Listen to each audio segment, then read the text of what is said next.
제가 어떻게 해서 이 사제의 길을 가게 됐나, 그걸 한번 생각해 봤습니다.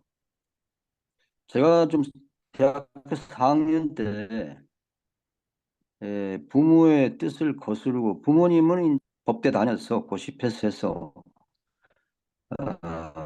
집안을 일으키길 바랬는데, 저는 또 그쪽이 아니었어요. 그 고시 패스한 사이에 들어보면 참 한심한 놈들이다. 어떻게 인생의 목표가 고시 패스냐. 저는 이미 정이 떨어져 가지고 대학원도 부모 말을 안 듣고 신문학과로 옮겼어요.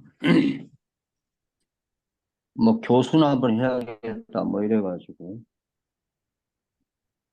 뭐 그렇게 하여튼 굉장히 방황할 때 인생의 목표를 못 정해서 이렇게 방황하고 있었는데, 그때 제가 좀 그 군대 트라우마를 못 이겨가지고 그 해병대에서 몇 번 그 죽을 뻔하고 뭐 이런 것에 대한 트라우마가, 하여튼 이걸 도저히 못 견디는 거예요. 갑자기 공황장애가 와요. 그래서 때문에 차에 한 20번 정도 뛰어들었던 것 같아요. 오죽하면 후배들이 같이 술 먹다가 다 저보고 앞으로 술자리 나타나지 말라고 얘기할 정도로 술 먹다 갑자기 뛰쳐나가기 때문에,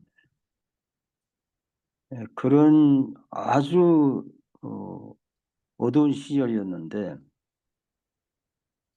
또 사실 제가 7대 독자이기 때문에 집안의 대도 이어야 되는데, 그런 어떤 극도의 혼란기에 하루는 갑자기 성경이 보고 싶더라고요. 원래 제가 천주교에서 유아 영세 받고 천주교 신자로는 되어 있어요. 근데 성경은 들여다보지도 않았어요. 왜냐하면 무슨 얘기가 전설 따라 삼천리 같은 뭐 그런 세계로 들렸기 때문에 재미도 없었고, 근데 그날따라 성경을 펼쳤는데 그 성경의 그 글씨가 막 춤을 추는 거예요. 그래서 제가 이게 내가 눈이 잘못됐나? 그래서 다시 또 보는데 역시 성경의 그 인쇄된 글자가 춤을 추는데 좀 굉장히 충격적이었죠. 그리고 어느 날 또 성경을 펼치니까 성경 말씀이 그냥 있는 그대로 그냥 받아들여지는 거예요. 전혀 의심이 안 생기고, 아, 맞아.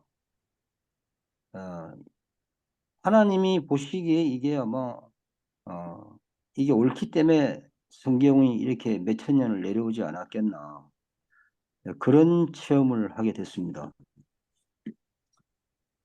그래서 물론 뭐 총장을 쫓아냈기 때문에 신문학과 대학원도 졸업을 못하게 됐고, 막 그때 방황할 때인데, 또 그때 그 요즘 맡은 국정원이죠. 안기부에서 연락이 와가지고 저를 이제 일체 생활을 다 컨트롤하고 만날 때마다 용돈을 주겠다고까지 이제 이런 상황이 된 거예요. 그 부모님한테 그런 내용을 말할 수도 없고 실망할까 봐. 그런 상황인데 그 그러는 와중에 제가 아버지한테, 아버지 제가 갈 때는 신학 대학원밖에 없는 것 같습니다. 그랬더니 아버지가 안 된다. 너는 빨리 고시 패스해가지고 어, 공무원이 되든지 판검사가 되든지, 그렇게 해서 집안을 일으켜라.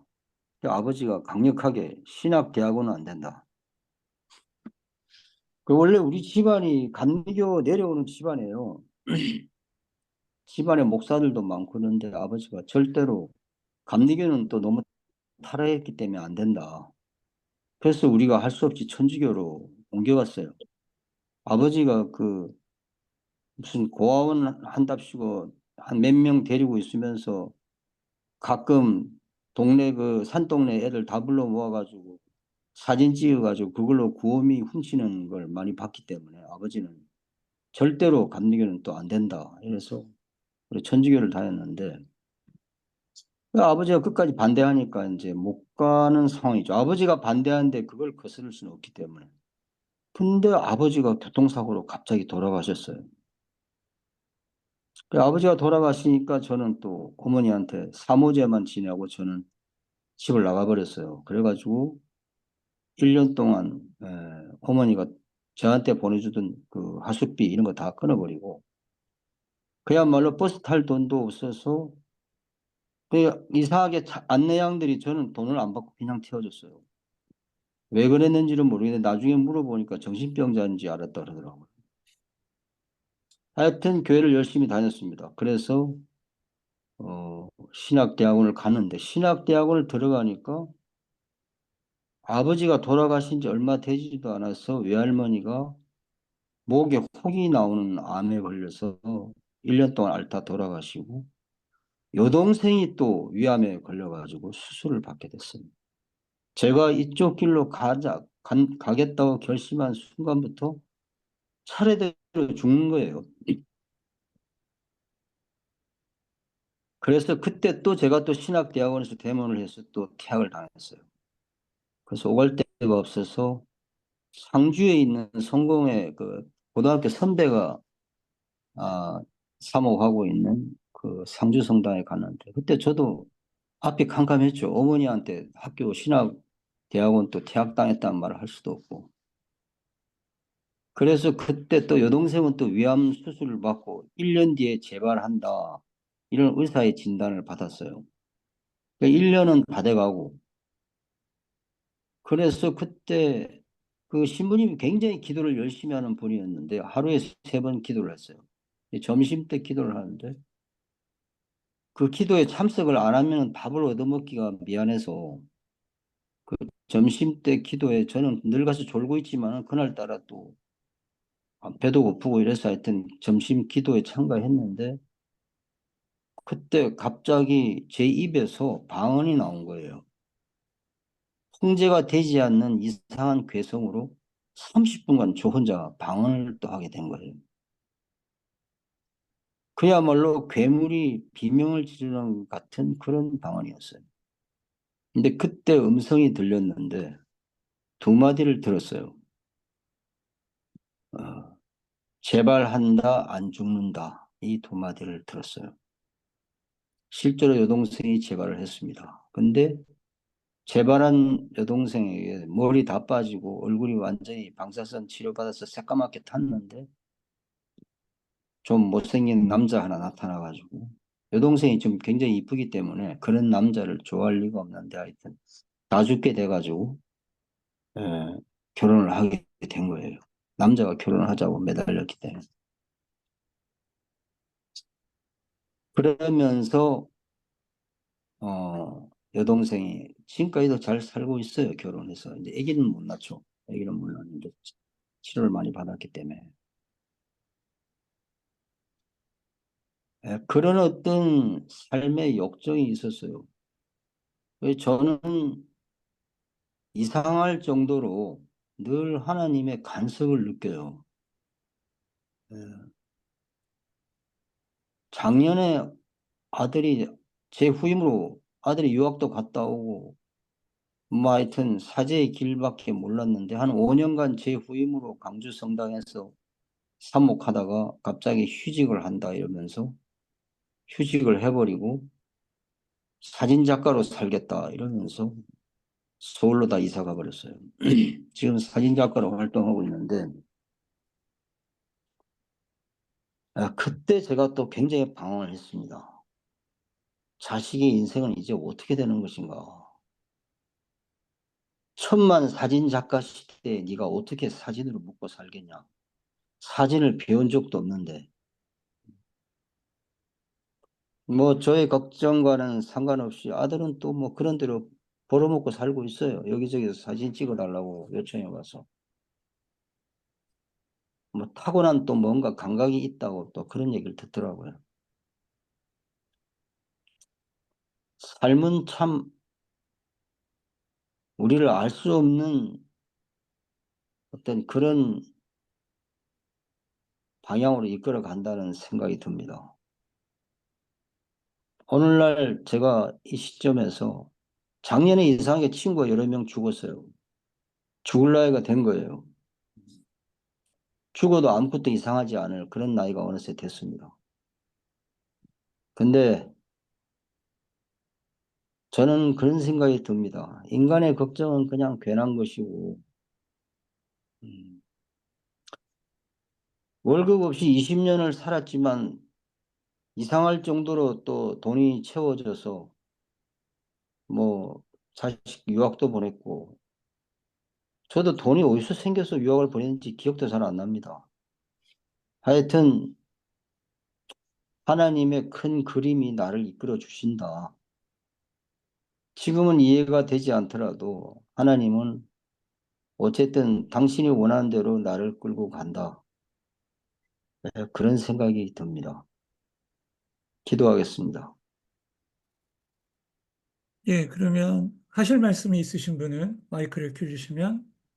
임원 목사님 뭐 하실 예, 말씀 있어서 켜신 건가요? 예. 예, 맞습니다. 신부님 말씀 잘 들었고요. 예, 그 성령 체험이라는 제목으로 오늘 말씀을 전해 주실 때 도대체 성령 체험이 어떤 체험을 하셨길래 제목을 그렇게 붙이셨었고, 어, 도대체 성령이란 어떤 방식으로 삶에 개입이 되고 표현이 될까라는 그런 궁금증이 있었습니다. 오늘 말씀을 이렇게 듣고 김경 신부님의 삶 그리고 또 홍콩의 사제님이신 또 아드님의 삶 이렇게 듣다 보니까 어, 보통 우리가 기존교회에서 들었던 성령 체험과는 조금은 결이 다른 성령 체험을 우리가 또 배울 수 있었던 것 같아요. 그래서 그걸 조금 요약해서 표현하다 보면은 성령 체험이라는 것은 어, 내가 생각하지 못했던, 계획하지 못했던, 알 수 없음의 어떤 세계로 빨려 들어가는 것, 빠져들어가는 것, 네, 그것이 성령 체험이 아닌가라는 생각이 들었고요. 어, 그렇다고 해서 어, 알 수 없음과 계획하지 못하고 생각하지 못했던 길로 간다고 해서 다 성령 체험일 수는 없겠다는 것도 제가 좀 덧붙여서 말씀드리고 싶은 게 요즘 어, 대한민국에서 일어나는 일들, 어, 이 정부에 대해서 과도한, 과격한 충성심을 보이고 있는 그런 열성분자들, 광신도, 맹신도들을 보면서 그들은 스스로 자기를 합리화하면서 이것이 바로 성령 체험이다라고 할 수도 있겠다라는 생각이 조금 들어서 조금 좀 소름이 돋는 어, 그런 생각이 동시에 좀 찾아들기도 했습니다. 우리 신부님께서 말씀하셨던 성령 체험은 어, 종교적인 차원에 국한되는 것이 아니라 누구나 경험할 수 있는 울타리가 없는 일반인들에게도 호소할 수 있고 공감할 수 있고 다가갈 수 있는 성령 체험이 아니었나 라는 생각이 들어서 그 성령 체험을 나중에 저 좀 패러디를 해서 저도 한번 메시지를 하고 싶습니다. 이상입니다. 예, 감사합니다. 오대환 목사님도 말씀하시려고 마이크 켜신 건가요? 아니요. 말씀하시겠습니까? 저기 뭐 특별히 준비한 말은 없는데 짧게 그 부탁합니다. 신부님의 그 인생 역정을 통해서 본인이 체험한 그 어떤 성령에 대한 체험이 좀 감동도 받게 만들고 또 객관적으로 이 이제 성령 체험이 어떤 것인가라고 하는 것을 이제 설명할 필요는 좀 있겠지만은 여기에 모인 그 아둘람 형제들의 수준이 뭐 그 정도는 다 이해를 할 수 있을 것 같아서 뭐 그런 설명 안 해도 뭐 되지 않아서 그런 본인의 개인 체험과 가지고도 충분히 그 뜻이 전달되겠다 생각하셔서 그런 좋은 담화를 해주신 거 아닌가 이런 생각이 듭니다. 짧지요? 예, 감사합니다. 너무 훌륭한 말씀이셨습니다. 또 다른 분 계신가요? 사실 오늘 담화 속에서 성경을 보시는데 성경의 글자들이 춤을 췄다. 또 나도 모르게 방언이 내 입에서 나왔고 하늘에서 음성이 들렸다. 뭐 이런 얘기들은 굉장히 신비스럽고 또 그런 부분들에 대해서 그런 건 방언이 어딨냐라고 얘기하는 분도 우리 모임에 계시고 그런데 본인이 겪었던 성령 체험에 대한 얘기도 좋고 뭐 또 다른 분 저는 오늘 아주 김경일 사제님 담화를 감동 있게 잘 들었습니다. 제 생각이랑 똑같으세요. 이렇게 복음적으로 오늘은 얘기를 해주셨는지 이럴 때 이렇게 만지고 계신 우리 스님 김웅재 사제님 예 어떻게 생각하십니까? 스펙트럼이 넓은데 그 유물론적 입장에서는 성령 체험과 방언에 대해서는 좀 비판적이지 않으신가요? 제 생각엔 어떻습니까? 성령 체험, 글쎄요, 오늘 신부님께서 이제 그 성령 체험에 대한 어떤 뭐 개념이라든가 아니면 성서적인 걸 말씀해 주신 게 아니라 이제 신부님의 그 개인적인 삶에서 어, 이렇게 흔히 말하는 그러니까 성령 체험이라고 하는 것, 이 모든 것이 우리 삶 속에 이렇게 녹아 있는 것, 그것을 이렇게 표현을 해 주셨습니다.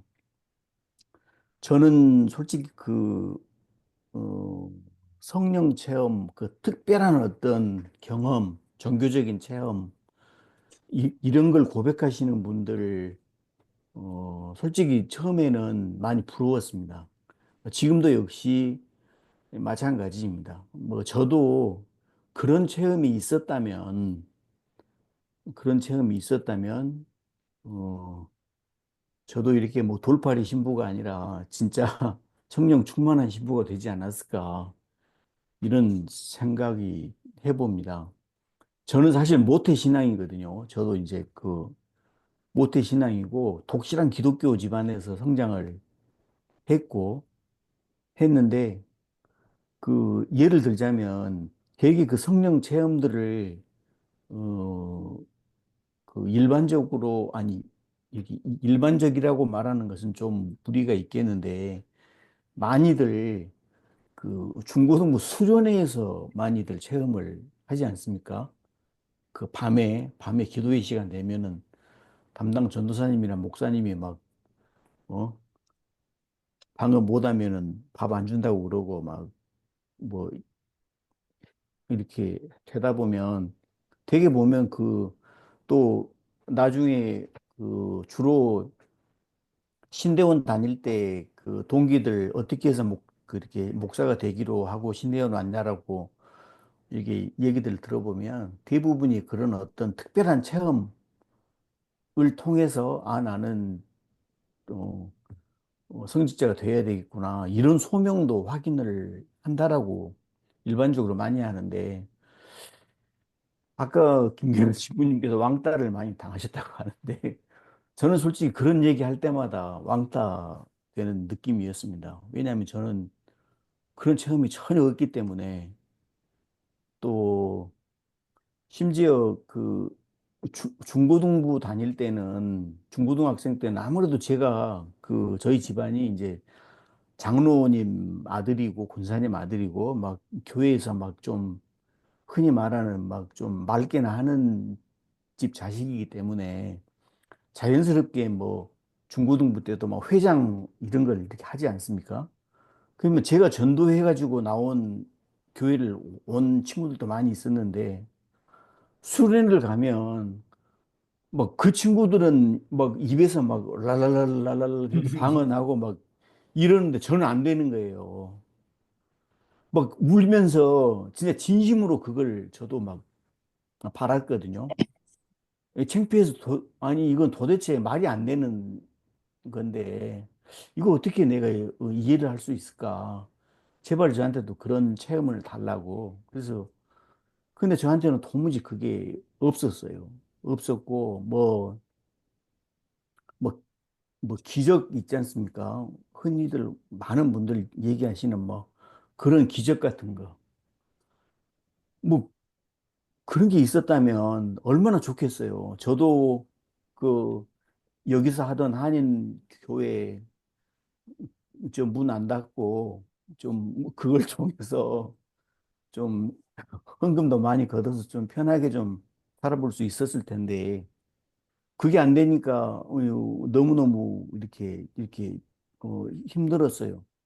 한국에 있을 때 장로교 목사가 된 것도 남들은 흔히 말하는 뭐 하나님의 부르심을 경험했다, 뭐 서원을 했다 하는데 솔직히 저는 너무나 현실적인 문제, 어, 뭐, 어, 뭐 일반적인 음악가로는 성공을 못한다는 게 뻔히 내 자신을 알기 때문에 교회를 통해서 어떻게 교회 음악 쪽으로 해서 이제 이런 식으로라도 해야 어, 음악가로서 먹고 살 수 있겠다라는 얄팍한 그 속셈으로 목사가 된 거였고 하기 때문에 뭐 그런 건 전혀 없어요. 그런데 여기서 호주에서 이제 성공의 신부가 되려고 할 때 저 서류를 작성을 상당히 이렇게 많은 분량의 서류를 본인이 작성을 해야 되는 대목에 그 대목이 나오거든요. 혹시 하나님의 뭐 부르심을 본인이 느낀 게 있느냐? 없다라고 쓸 수는 없잖아요. 어떻게 써야 될까? 하다가 솔직히 나는 어떤 그런 그 신비적인 체험 같은 것은 없으나 지금까지 이렇게 내 인생의 과정들을 보면 이게 다 통틀어서 신의 콜링이 아니었겠나라고 생각한다. 이렇게 써서 냈거든요. 근데 또 이렇게 뭐 커트를 안 시키고 통과를 시켰어요. 역시 그 부분에 있어서 지금도 솔직히 저는 영이라는 거 그것도 역시 육 안에서 물질 안에서 물질이 있어야만이 육체가 있어야만이 그것이 영이라는 것도 존재한다라고 지금 이제 생각을 하기 때문에 어디까지 내가 과연 그 성령 체험이라는 것을 인정을 해야 되나 이런 고민은 항상 있습니다. 다만 개인이 갖고 있는 체험, 경험 이런 것은 제가 충분히 존중을 합니다.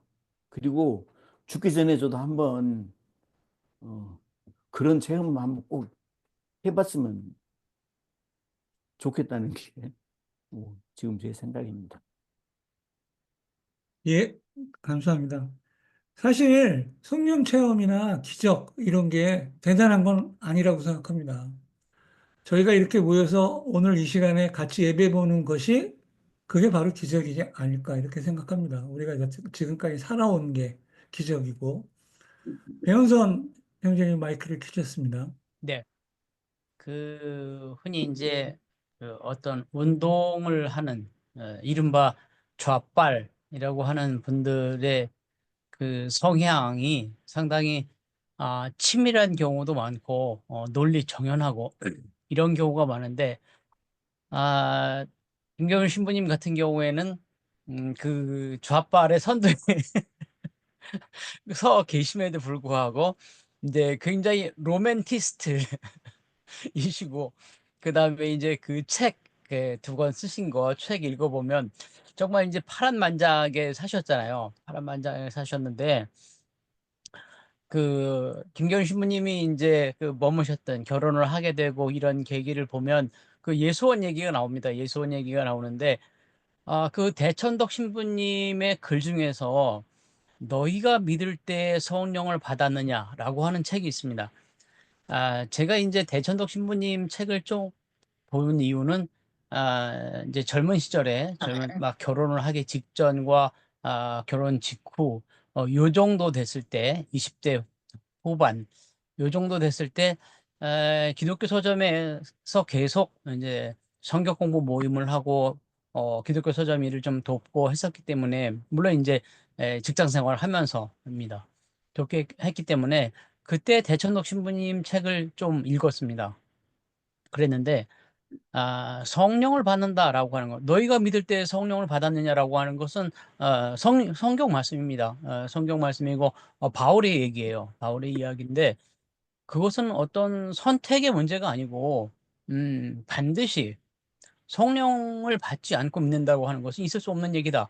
이런 얘기거든요. 이런 얘기인데 에, 어떤 형태로 성령을 받을 것이냐, 그리고 내가 성령을 받은 거냐, 받지 않은 것이냐, 이런 거는 뭐 케이스 바이 케이스일 것 같아요. 케이스 바이 케이스일 것 같은데, 아, 좀 마음이 굳었을 때는 그 굳은 정도 수준의 어떤 그 정말 어떤 그 전격적이거나 혹은 뭐 초자연적인 그런 것이 아니라 인생을 쭉 돌아봤을 때 아까 김은재 신부님 말씀하신 것처럼 내가 쭉 봤을 때 하나님께서 이렇게 이끄신 것 같다.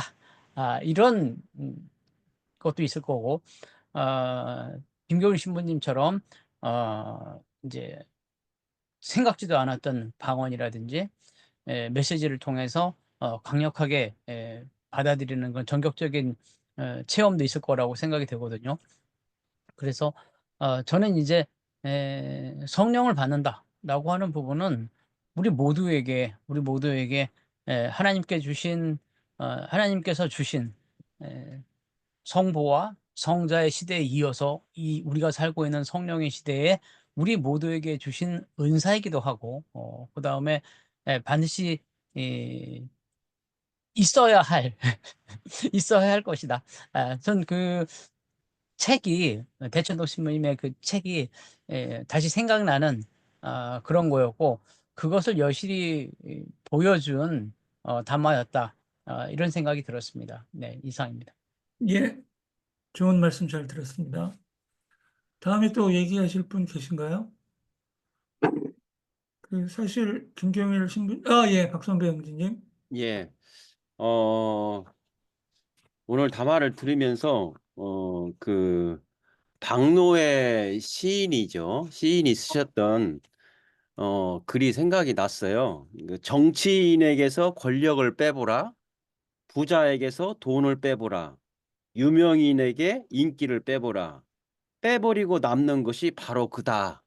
이런 얘기를 했어요. 그래서 참 공감이 되는 말이었는데 오늘 담화를 들으면서 김경일 신부님의 지금 현재 신부는 신부잖아요. 신부 이 성령 체험으로서 많이 여러 사람한테 필력을 해서 더 많은 어떤 위치를 더 높게 갈 수도 있었을 그런 이게 성령 체험이었음에도 불구하고 그 신부의 직함을 뺐었을 때 남는 건 뭐였을까 이렇게 생각을 해봤어요.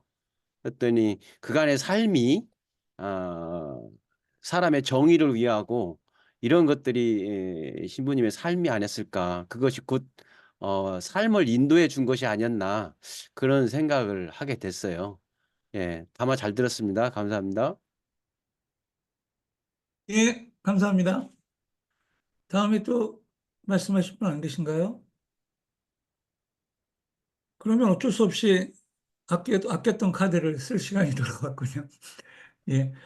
랄랄라 방언에 대한 문제점을 비판을 많이 하셨던 우리 신성남 형제님, 오늘 김경일 사제님 담화에 대해서 어떻게 계셨습니까? 문영은 형제님, 그 특성 정말 감명 깊게 들었습니다. 고맙습니다. 오늘 김경일 형제님 담화가 참, 역시 아주 유익한 시간이고, 한편의 짧은 명작 단편 소설을 본 그런 느낌입니다. 아주 저에게는 좋은 시간이었고요. 근데 사실 성령을 얘기하면, 이거 내 전공 아닌데, 그런 생각이 번뜩 들어요. 제가 정말 성령에 대해서는 너무 아는 게 없고, 뭐 체험도 그렇고요. 근데 다만 이제 한 가지 얘기하고 싶은 것은 아까 담화 내용 중에 성경책을 읽는 도중에 글자가 막 움직이는 이런 걸 느끼셨다 그러는데, 저는 그거하고는 조금 비슷하면서도 다르게, 처음 제가 중3 때부터 교회를 다녔는데, 뭐 전도사님이 맨날 성경 좀 읽으라 그러니까 좀 읽으려고 읽었어요. 근데 그 시점부터 어느 순간에 성경을 읽으면 글자가 2개, 3개로 흐릿흐릿해지더니 눈이 아픈 거예요. 그러니까 저는 그 전까지는 공부를 한 걸 원래 워낙 안 했기 때문에 뭐 TV를 보든 만화책을 보든 뭐 눈이 아프거나 이런 적이 없었는데, 교회 다니기 시작한 시점부터 눈이 많이 아프기 시작한 거예요. 그래서 한 1학년, 2학년쯤 고등학교 한 2학년쯤 됐을 때는 정말 하루 30분 이상 책을 보면 그 뒤부터 너무 아픈 거예요, 눈이. 그러니까 눈을 비벼가면서 책을 읽어야 돼요, 아파서. 어, 그때는 참 원망스러웠죠. 내가 왜 가장 공부가 필요한 이 시점에, 내가 초등학교, 중학교 때 빵빵 놀 때는 괜찮다가 이제 할 수 없이 뭐 어디 가긴 가야 되겠고 공부가 필요한 시점에 눈이 그렇게 아팠어요. 그러니까 원망스럽기도 하고 그거를 기도를 했습니다. 안 아프기를 원했죠. 근데 언제까지 아팠냐면, 물론 그게 이제 나이가 들어가면서부터 조금씩 덜해지더라고요. 그러나 제 기억으로는 한 60살 될 때까지 아팠어요. 요즘은 그렇게 아프질 않아요. 그러니까 공부할 필요가 없을 때 안 아프더라고요, 이제. 그때는 야, 무슨 성령이 이렇게 역사하시나, 이제 그런 생각을 했어요. 그래서 한 60 될 때까지도 내가 눈만 좀 안 아팠으면 하고 보고 싶은 책도 좀 보고 하고 싶은 일도 하고. 그러니까 직장에서도 이렇게 집중해서 오래 자료를 많이 볼 수가 없었어요. 오랫동안 자료 보는 게 힘들고 피곤하니까. 다행히 뭐 편한 직장이라 힘들지는 않았는데, 근데 제가 그때 들었던 생각은, 야, 내가 요것만 안 아프면, 눈만 안 아프면 뭐 좀 하고 싶은 거 했을 거다 이 생각을 했는데, 지금 들어서 생각을 해보니까 내가 그때 안 아팠으면 큰일 났겠구나. 이게 사고 많이 쳤겠구나. 그런 생각을 합니다. 그래서 저는 그것도 성령의 어, 역사다. 그렇게 지금은 생각을 하고 있습니다. 내가 오늘날까지 이만큼 사고 안 치고 곁길로 좀 덜 나가고 뭐 하루 세 끼 밥 먹고 살면 되는 거 아니겠어요? 그래서 남한테 피해 좀 덜 주고 사는, 이것이 나에게는 성령의 역사다. 뭐 이것도 그렇게 나쁘지 않았다. 감사한 일이다. 그런 생각을 하고 있습니다. 오늘 좋은 시간 들려주셔서 고맙습니다. 감사합니다. 예, 감사합니다. 신선영 선생님, 글씨가 두세 개로 보이고 30분에 뭐 눈이 아프고 그럴 때는 안과를 먼저 가보지 않았으면 어땠을까라는 생각이 안과도 드는데, 많이 갔어요. 근데 그죠? 예, 병명도 예, 모른다 예. 그러고, 뭐, 똑같은 이유는 증상을 모르겠는데, 겪어서, 그때는 그게 안 되더라고요. 예, 모르겠다 그래요. 그 당시 제일 유명한 데가 뭐 공안과인가 뭐 공안과, 거기까지 갔었는데, 병명이 없대요. 신경증이래요, 저보고. 근데 어, 세상에 제일 애매한 병이 신경성 아니에요. 그러니까 약도 없는 거예요. 치료도 없고. 똑같은 그렇습니다. 사례가 그 옆에 우리 권혁태 형제님이 갖고 계세요.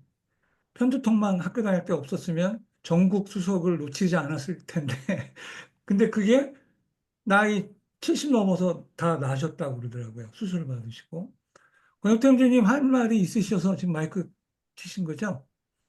예, 예, 예, 예. 예. 저는 그 김경일 신부님 이제 설교를 들으면요, 이것이 바로 성령 체험기다. 그래서 그 내용이 훤하게 들어옵니다. 무슨 말씀을 하시는지. 그 뭐 성경을 가지고 뭐 이렇게 복잡하게 해설하는 이런 거하고는 다른 성령 체험길에서 생생하게 들어옵니다. 그 참 너무 감사하고요. 저도 성령의 그 역사가 뭐냐, 이걸 어떻게 정리하는가, 이것이 신앙생활을 지금까지 하면서 제일 그 남아있던 중요한 부분이었어요. 그런데 저를 가르쳐 주신 목사님께서 제일 마지막에 딱 가르쳐 주셔서 저는 맞는지 틀린지는 모릅니다. 그래서 성령이 무엇이냐, 성령으로 산다는 것이 무엇이냐. 근데 저는 그대로 이제 저 나름대로 정리를 했습니다. 예수의 영이 무엇이냐? 예수의 정신으로 사는 것이 예수의 영으로 사는 것이다.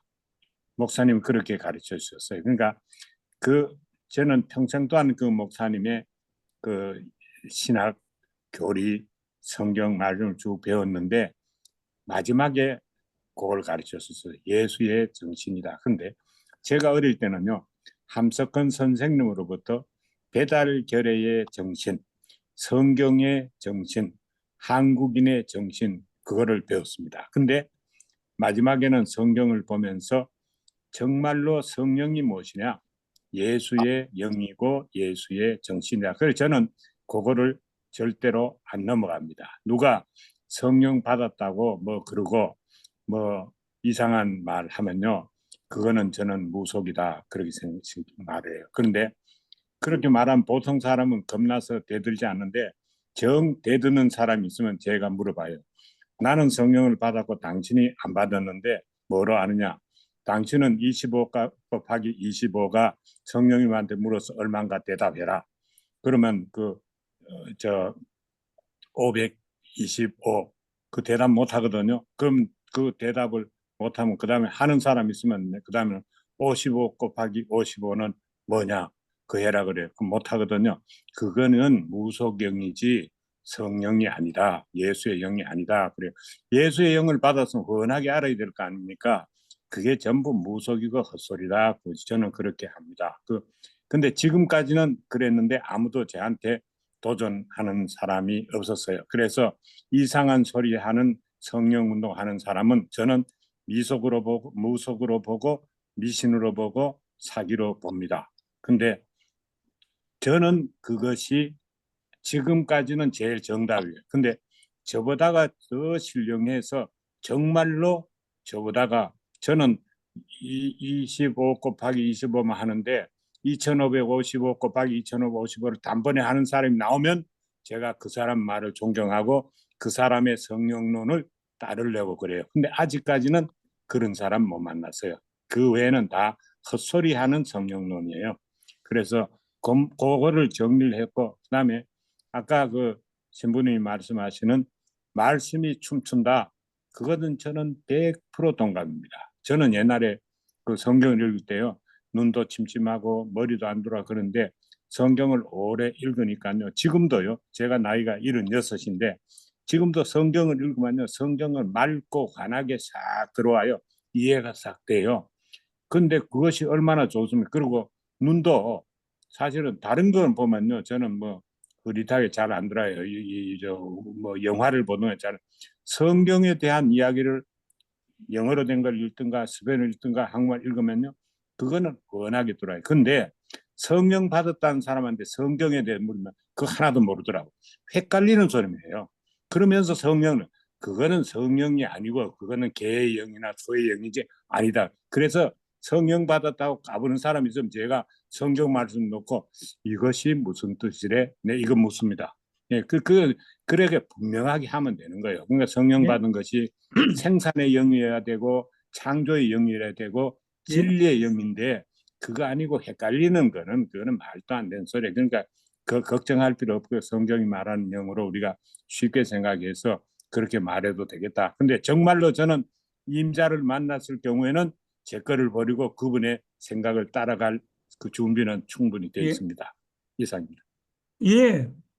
권혁태 형제님 말씀하실 때 카메라 각도와 조명이 후광이 비치게 돼 이렇게 해놓으신 것 같아요.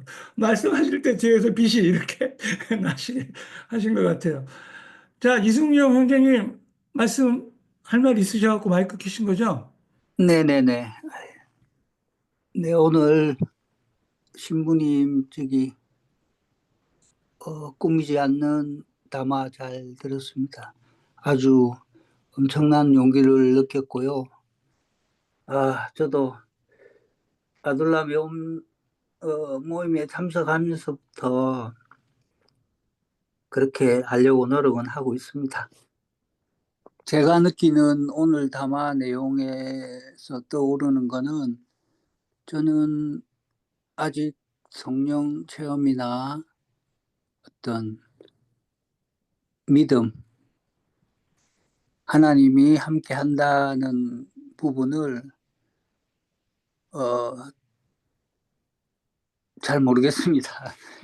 근데 제가 그렇게 느끼면 그럴 수도 있고, 그렇게 안 느낀다면 또 아닐 수도 있다는 어떤 주관적인 그런 마음이 많이 들고, 대신에 이제 이 살아가면서 어떤 닥쳐오는 불행, 이런 것들은 우리가 예측을 할 수 없기 때문에 그런 부분들은 어떤 이 외부의 힘, 신의 어떤 개입이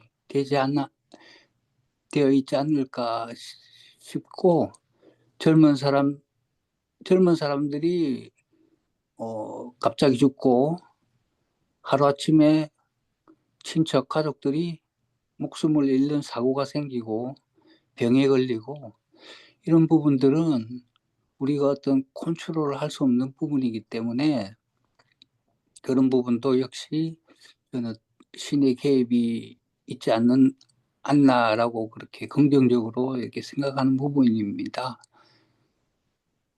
지금 이제 나이가 뭐 연세가 많으신 분도 계시지만 저도 이제 거의 이 3분의 2 인생을 사는 시점에서 느끼는 부분은 그런 모든 어떤 합리적으로 좀 합리적 이성적으로 이제 생각을 하며 이렇게 노력하는 편인데,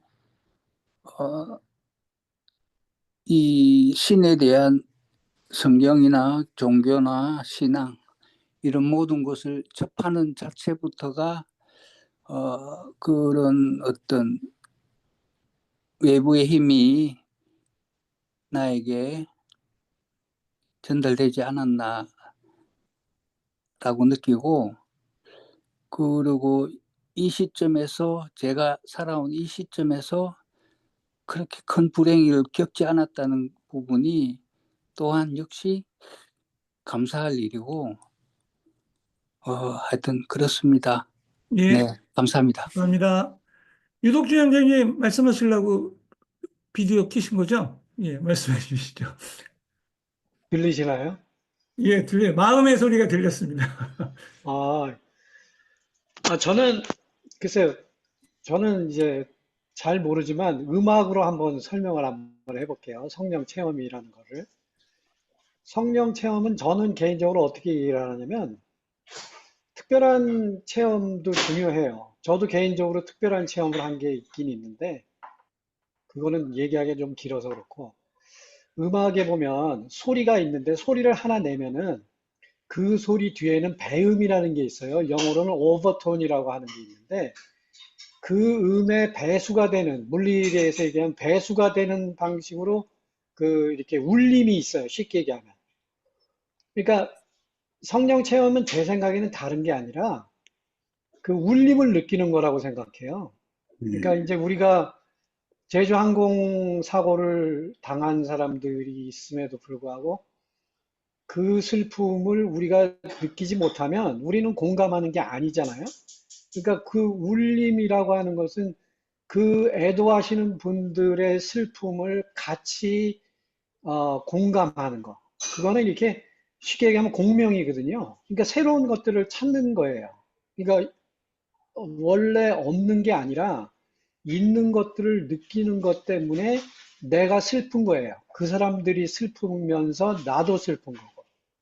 그러면 또 이걸 어디로 옮겨가면 좀 글쎄 이해가 될지 아니면 오히려 이해가 방해가 될지 모르겠지만, 말씀을 읽다가 그 말씀이 나에게 주는 울림이 있거든요. 깨달음, 울림, 이런 것들이 있으면 그 말씀이 우리 김웅재 사장님이 말씀하신 하나님의 말씀으로 변화되는 겁니다. 그게 제가 보기에는 성령 체험이에요. 그러니까 방언을 하고 안 하고는 중요한 게 아니죠. 그거는 성령 체험의 한 방편이지 그게 척도가 되진 않는다고 생각하거든요.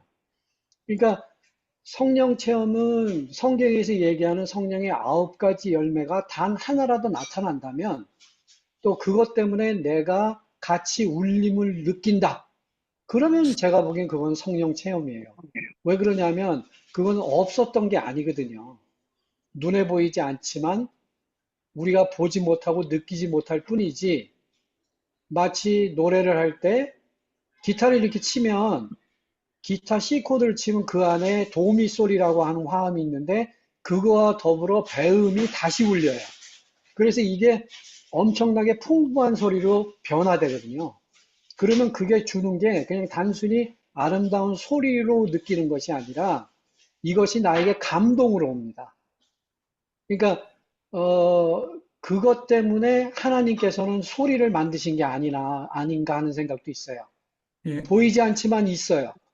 근데 그것이 울림이 있고 힘이 있어서 그걸로 내게 감동과 느낌과 슬픔과 또 아니면 박수를 보낼 수 있는 오늘 문효영 선생님이 하시는 그 찬양을 들으면서 와 내가 하는 고백 같아. 또 내가 저 자리에 같이 함께 울림을 느낄 수 있고 그 울림에 동참할 수 있다고 느끼면 제가 보기엔 그것이 성령 체험이 예, 아닌가 하는 생각이 있거든요. 예. 네, 더 밀도 있는 이상입니다. 얘기는 우리 2부에 유덕준 형님 네, 얘기를 더 듣기로 네, 하고 발언권 네. 안 드리면 큰일 날 뻔했습니다. 아주 그냥 준비를 많이 하셨네요. 자, 그럼 마무리하겠습니다. 박연아 자매님이 채팅창에 눈물이 많으신 김경일 신부님, 오늘은 울지 않으셨네요. 담화 말씀이 저에게 오늘 감동과 힘이 됩니다. 감사합니다. 이렇게 글을 올리셨고요.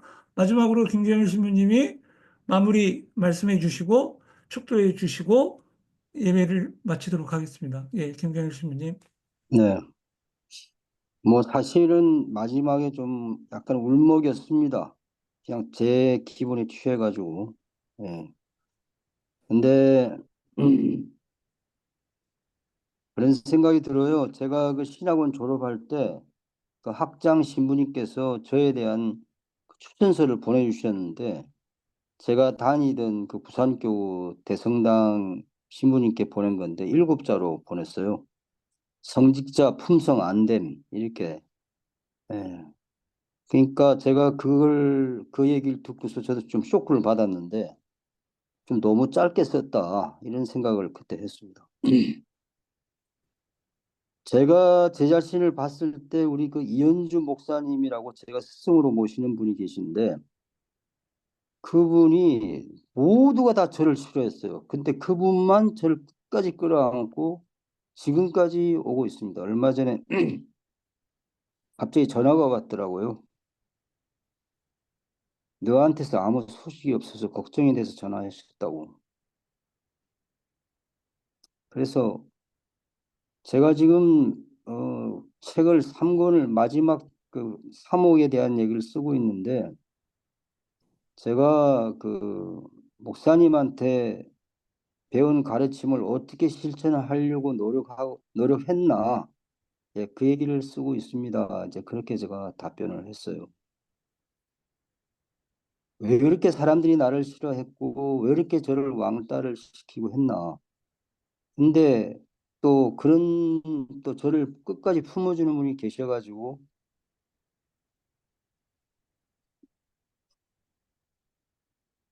또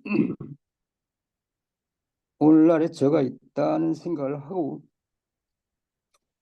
주변에 또 어려운 사람도 그렇게 많이 또 찾아오더라고요. 저하고 비슷한 사람들이.